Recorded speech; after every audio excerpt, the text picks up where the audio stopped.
Do you feel like you eat very healthy and you exercise, but you have weight that won't budge? Well, in this video, I'm going to explain to you why that is and how to trick your body into releasing that weight. This is something that I help a lot of my clients with, and especially on an introductory call, they will tell me, I am eating clean, I am eating healthy, I am exercising every day, but I just have this last 10 to 15 pounds that won't go away. Now, this is actually very normal, and it's a sign that your body is working very well. And I'm going to explain to you why in this video. This video is not going to be very long. It's only going to be about 5 to 8 minutes, and I'm talking freely, so feel free to leave any questions or comments, and I will do a follow-up. Basically, our body is designed for survival. It's designed to keep us alive. And this is very evident in a lot of different things. For example, if we injure ourselves, like if we break a bone or if we cut ourselves, our body is designed to heal. If we get scared about something, if we are being chased by something, our body is going to go into fight or flight. Now, these are just survival mechanisms that our body is responding to, and it's showing that it has the ability to heal. Now, it's the same exact way with losing weight.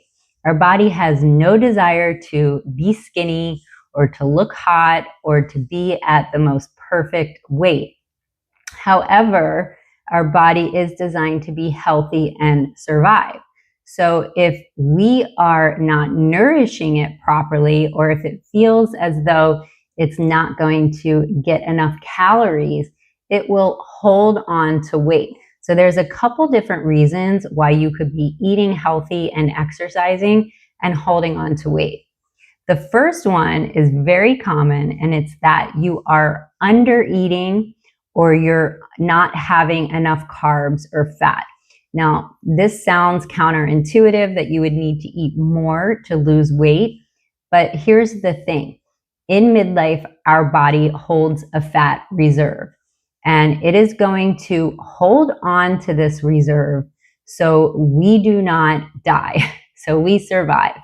And if you are exercising a lot, let's say you're going for a run, you're lifting heavy weights, you're playing tennis, you're doing all of these things, and you're eating a very restricted calorie content, your body is going to think, I better hold on to this weight because I don't know when I'm going to get more food.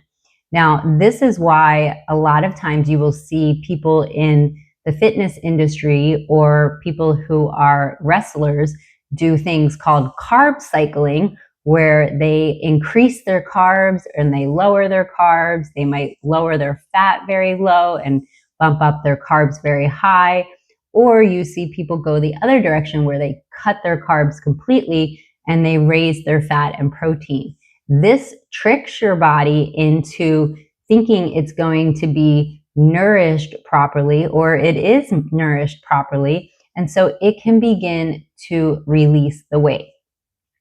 Another reason is that our macros are off balance. So we might have not enough carbs and too much fat.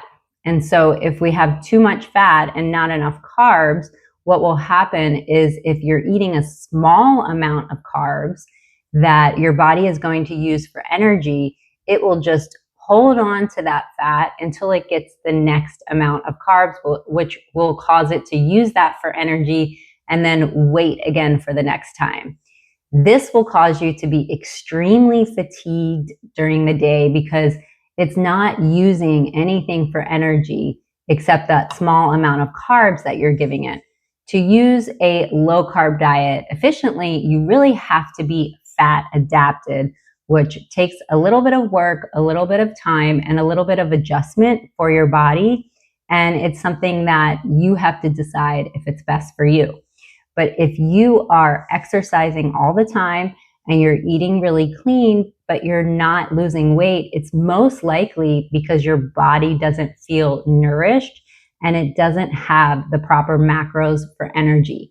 So oftentimes people either need to lower their fat and increase their carbs, or they need to go completely no carb or very, very low carb, which is very hard for a lot of people.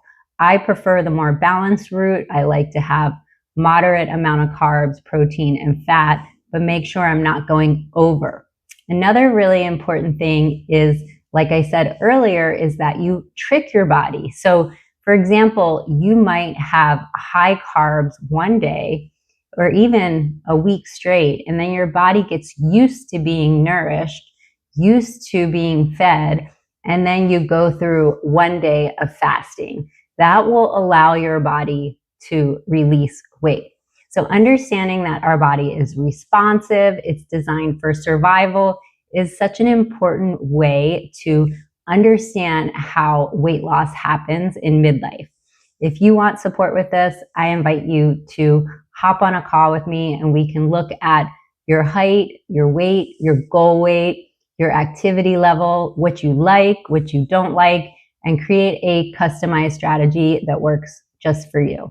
If you have questions, I'd love to hear them. Drop them in the comments. Until the next time.